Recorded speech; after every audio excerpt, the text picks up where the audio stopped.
they played tonight. And obviously, when it was there, it was to be expected, at least from our standpoint, that it was probably going to come down to a one-goal game, maybe 3-2, 2-1, maybe an overtime game. And so for us, I mean, the game kind of played out the way we expected. I don't think there was an awful lot of scoring chances for either team, but both teams pride themselves on playing very well defensively. And from that standpoint, I believe it was mission accomplished. The few chances that either team had, I thought obviously both goaltenders played exceedingly well too. But all in all, it wasn't probably a thing of beauty, but we got the job done, and we knew going into the night it wasn't going to be a pretty game, and we were going to have to earn any of the offensive chances that we got. All right, questions for Coach? George Sipple, Detroit Free Press. Can you talk about the swing from the 5-minute penalty kill and then the 2-on-1?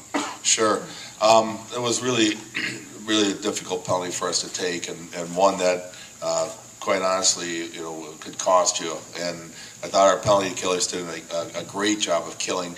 They had a lot of end zone time in our end of the rink, but I felt like the guys did a good job keeping them to the perimeter, blocking shots that they took, and limiting scoring chances. And then, to get that goal right after, as soon as the guy got out of the box, I think the mentality at times, especially in a 5-minute major, they were in our zone, and when the guy came out, I mean, at some point they're almost pressing to keep the puck in our end, and it just simply got chipped into the neutral zone. And because of the fact that they had been on the attack for those 5 minutes, I think they got caught up ice.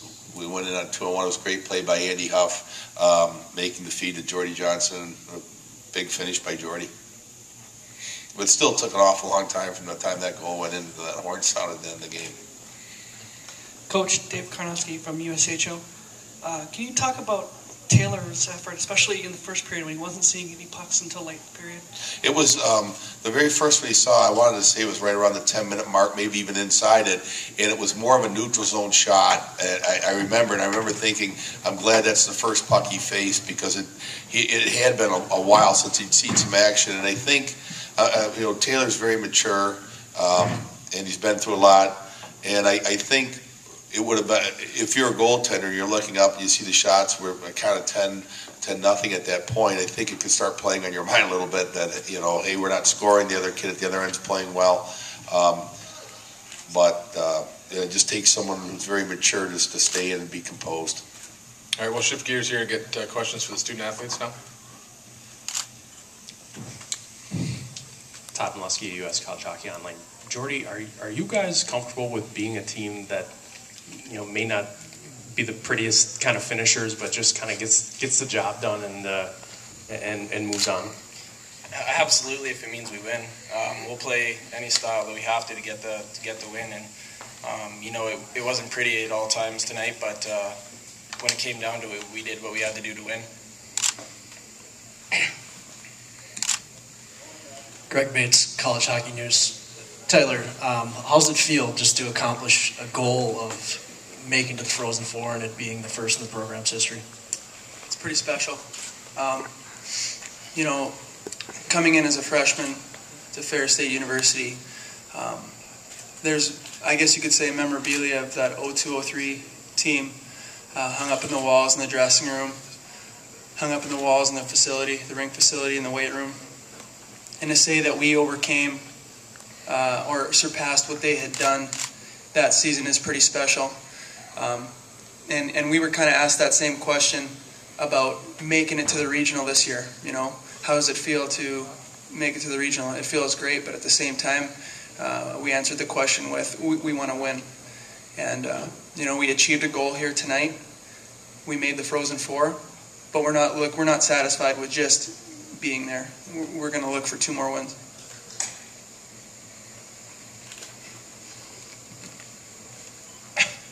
These questions for Jordy. Marty Slaughter, the Pioneer. Jordy, are you more than 50% satisfied now?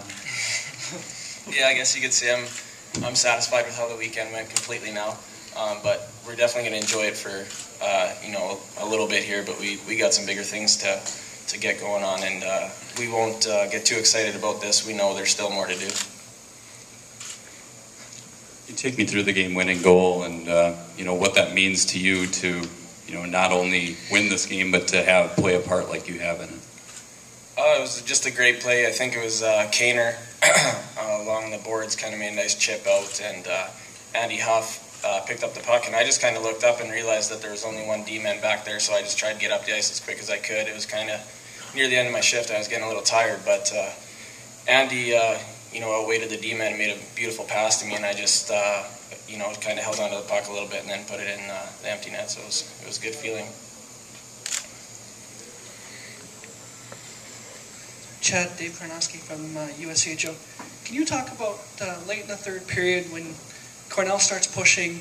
What did you have to do defensively to sort of shut things down? Well, they did start pushing a lot towards the end of the game, and they were good all night. We didn't really want to change our game plan at all. We knew we had to make the simple plays and still block shots and do the little things that got us through the game with the lead. So I wouldn't say that we changed up really anything. We did feel a little pressure, but I'm happy with how the guys responded. Any other questions for the student athletes? You guys are seniors. Can you talk about, the closeness of the senior class and what it means to you guys to be able to headed to make history for Ferris State hockey, for all of you guys? It's pretty special. It's a great group of guys, and I couldn't ask anything more of them, just to be able to play with these guys for 4 years, live with these guys for 4 years, and we've gone through the ups and downs together, through the good and the bad and the ugly, and tonight we prosper, and I couldn't ask for a group of better teammates. Jordy? Yeah, I know definitely. With my 4 years here, I've had times when it hasn't been that easy, and these two and the rest of the senior class have really, were behind me the whole way through, and that's just the kind of group of guys they are. It's almost beyond the friendship that we have, and it really shows on the ice because we don't want to let each other down, and it's a bond that's so strong that I think that's somewhat of what our special it factor is on our team.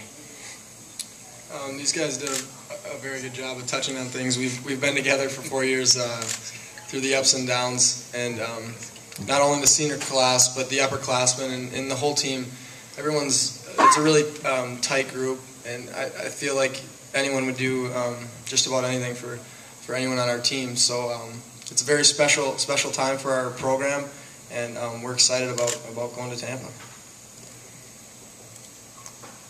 More for the student athletes?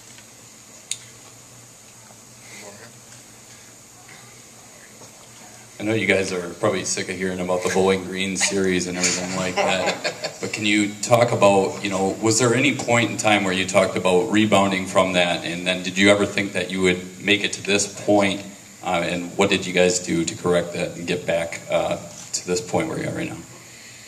I guess I'll take this one. It's kind of funny that you keep bringing up Bowling Green because, that was a few weeks ago, and we're past that. I don't think we've really dwelled on that at all. It was kind of nice to get a break, I guess, looking on the positive of things. We didn't go to the tournament. It's not something we wanted to do, but now we're in a better opportunity to keep winning. All right, thanks, guys. You guys are dismissed. Coach, hang around. We got a couple more for you. Thanks, guys.